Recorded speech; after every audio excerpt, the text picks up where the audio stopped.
What was it? I felt something inside of me. What's going on, guys? Thank you for coming back to my review for The Terror Infamy. This is for episode 3. Tell me in those comments below, what did you think of tonight's episode? If this is going to compel you to watch the show till the season finale. And don't forget, consider clicking on that subscribe button to hear more on this review and much, much more. So for some people that are caught up on the show, they may think for a little bit that this episode here might be a filler. And I can understand completely why. But really, it does play an important part with the rest of the storyline. Once again, we do see a bit of the supernatural element that's going on in this season, but it's becoming a little bit more prominent as we get through every episode. And a big chunk of it was kind of revealed in this one with a big cliffhanger, I might say, by the end of this episode. But really, it's important because it talks all about these people, the Japanese Americans, how now they went from the terminal islands camp to now this new other camp, and you're getting to see how they are adjusting to life and how they live and what they believe in and how they treat others, and even more interestingly, how they are treating Luz now that she is living there with Chester after she had decided to go with him, being that she's pregnant with his child. And I'm seeing how Luz is being treated as she enters this community now, and how the Japanese are not really welcoming towards her for many reasons, of course. But it's interesting that I noticed that because this is 1942. This is a time when the Japanese attacked Pearl Harbor. So almost all Americans at this time were seeing Japanese as the enemy. And here we have Luz, who's a Mexican. She's not Japanese, and now she's living in the camp with all these Japanese Americans. And the way Americans see the Japanese, in a way, is how the Japanese see Luz. Not as a spy, not as someone they don't trust, but just someone that is not one of them. And the women there, they call her a whore in their own language, so she doesn't know what they're talking about. And I think she has an idea what they're saying about her. And with Chester's mother, you can tell that she doesn't actually say it, but it's kind of implied. She looks like she's kind of disappointed that Chester wound up with her, and now she's having his child.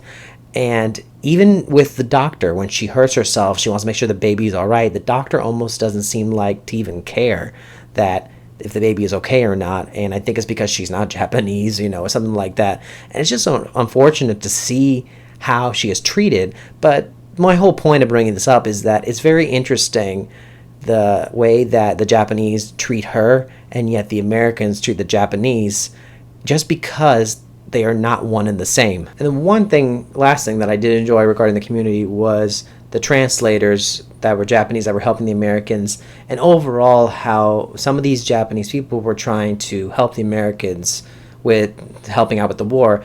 And it was interesting, specifically one scene of a mother and her daughter, and how she wanted her daughter to be a secretary with helping with the base there. And then they see other moments with Japanese men and how they are translating and breaking codes. And then later you find out Chester actually goes off to the war to help translate with codes. And there's even a specific scene where he's helping some of the soldiers in breaking these codes.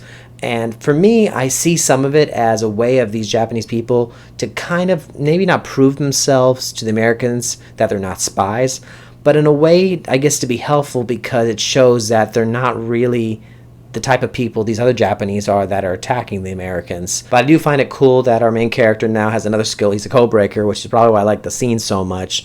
And now we're going to see him go off to war, not into combat, but now to be part of this team to translate these codes. So we'll see how that ends up being now that he's no longer going to be in the camp with everyone else. But now getting into the fun part, the supernatural part of the show. The Bakemono looks like it creeps in onto the camp once Henry and George Takei's character, which I cannot remember his name. Some of these characters, by the way, I will not pronounce their names because I will probably mispronounce them.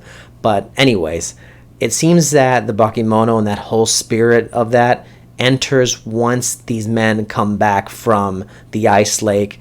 And we now see Henry, his feet are frostbitten, and it also gives us the indication that the Bakemono might be inside of him, along with the other gentleman, which had his eyes burnt out by the sun, which, once again, I forgot his name, but it looks like these two men now have a bit of the Bakemono in them, and you can see that they are doing things that are out of the ordinary. The way Henry treats Luz when he first meets her, he's kind of violent with the way how he tosses the pail of water that she had in her hands just so he can soak his feet in. And I don't think it's just because she was Mexican. I think it was the bakemono that was inside of him. And then you also see the other gentleman that had his eyes burned out. He starts walking into the, looks like a cafeteria area where everyone's eating, and he is almost attacking everyone, and he's going crazy saying swallows, and later on he admits he does not remember saying all this, so it's proof that there is something possessing him. And probably what is the most horrifying scene of not only this episode but the entire show so far is when that same guy is taken out of that little bunker that he was trapped in because of his little outburst, and an American soldier takes him out, and you can tell that this guy is under the bakemono too, and that's because of the way that the soldier's walking. But he leaves the guy there, and the spirit of Yoko shows up, and something that I was kind of expecting but not in such a violent way was Yoko kills him by ripping his tongue out. So now we can see the horror element is now in full launch, and now we can see that this whole bakemono spirit is a lot more hostile than, I don't know about everyone else, but something that I wasn't expecting to be as hostile as now we're seeing, and that's the fact that this thing can be anything it wants to be, and it now can possess anyone to do anything. And it seems that now that after Henry and everyone else had come back, it seems that now this spirit is now trapped in this community. It's going to do whatever it can be for whatever reasons. We don't know what this thing wants. Why does it want it? And I think that's what makes it even more terrifying, is that we don't know its motive. And towards the end, or should I say the very last scene of this episode, she is with Luz after she had been with the other doctor early on, and we see her in the very last scene, and for some reason they're not showing the face, so I'm thinking there's something up with this woman, and I'm thinking, is it Yoko?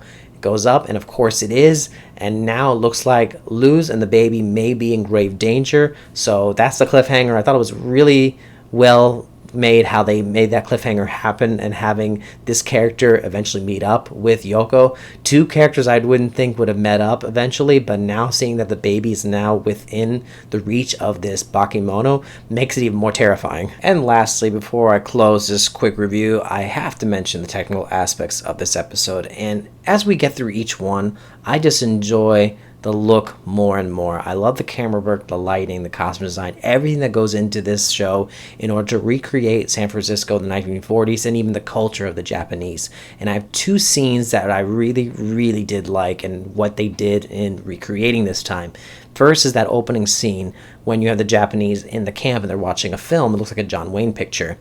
And what makes it interesting in this scene is that there's no sound in that movie, so there's people there in the back that had to recreate the dialogue and the sound effects. It felt like we were back in the silent age of movies, and it was just so cool to see them having to kind of recreate their own form of entertainment in order to make that movie more exciting, I guess, because there was no sound at all. So I really did like how they created that scene.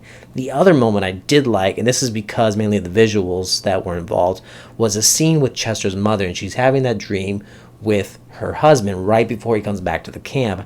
And it looks like the most pleasant of times throughout this entire show so far, because everything seems a bit dark for the supernatural side and for what's going on in the world at that time. And there you have both of them, and they're dancing. They're in nice formal attire. There's a string of lights everywhere above them, and they're just dancing this old, nice 1940s kind of jazz music. And I just loved that whole sequence there. I just loved how it was shot, and it just brought us to another part of this world at this time that seemed a bit more pleasant. And you can tell that she is dreaming of a world that she wishes that she was in, because let's face it, this is a place that none of these people want to be involved in, and that's being in that camp. They do not want to be there. But overall, we're getting somewhere with the storyline in all the different directions regarding the characters, regarding the bakemono, just regarding where this is eventually leading up to, as to the motives of this spirit. Why is it going after these people? We may never know if there is a motive. That's what makes it even more horrifying. Just like with season 1, this monster, that thing didn't have any motives. It's just attacking people. Could be the same reason for this. These shows can just be teaching us a lesson of these characters and what they go through and what makes them the person that they end up becoming by the end of the season. That's what makes these shows even more intriguing. But guys, thank you so much for watching. Make sure to tell me in the comments below what you think of tonight's episode, and stay tuned for next week's review and more from me. You all are awesome. You have a good day.